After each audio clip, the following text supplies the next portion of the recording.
Hello everyone, আসসালামু আলাইকুম।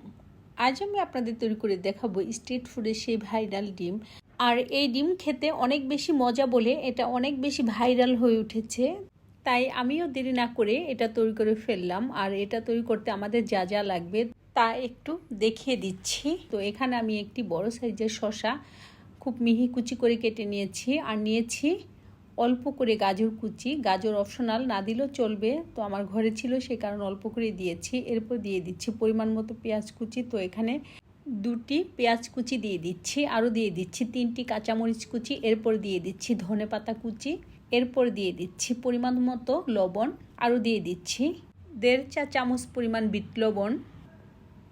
এরপর দিয়ে দিচ্ছি 1 চা চামচ পরিমাণ ভাজা লাল মরিচের গুঁড়া।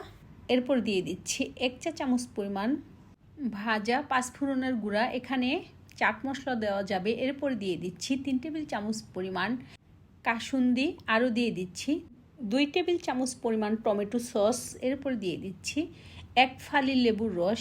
তারপর দিয়ে দিচ্ছি তেঁতুলের চাটনি। তো আমি এখানে ইনস্ট্যান্ট যে তেঁতুলের প্যাকেটের চাটনিগুলো পাওয়া যায় সেখান থেকে 2 প্যাকেট চাটনি এর মধ্যে দিয়ে দিচ্ছি। এখন সব কিছু একটি চামচ দিয়ে খুব ভালো করে মিশিয়ে নিচ্ছি।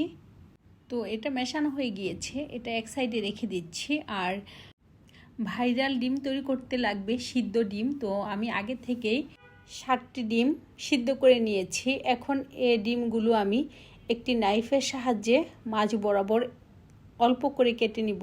তো ডিম কেটে একবারে 2 ভাগ করা যাবে না। তো আমি কিভাবে কেটে নিচ্ছি তা ভিডিও দেখে বুঝতে পেরেছেন। এবার তৈরি করে রাখা শসার মিশ্রণ এই ডিমের ভেতর দিয়ে দিব। আর সবগুলো ডিম আমি এভাবে তৈরি করে নিব। এরপর মশলার উপরে অল্প করে সস আর তেঁতুলের চাটনি দিয়ে ডেকোরেশন করে নিব। তো আমার আজকের ভিডিও এ পর্যন্তই। আশা করছি আমার আজকের ভিডিওটি আপনাদের কাছে ভালো লেগেছে। ভিডিওটি ভালো লাগলে আমাকে সাপোর্ট করে আমার পাশেই থাকবেন। আর এমনই অনেক মজার মজার রেসিপি পেতে আমার চ্যানেলটি সাবস্ক্রাইব করে নেবেন। আর আপনাদের সকলের সুস্থতা কামনা করে আজকের মতো বিদায় নিচ্ছি। আল্লাহ হাফেজ। Thanks for watching.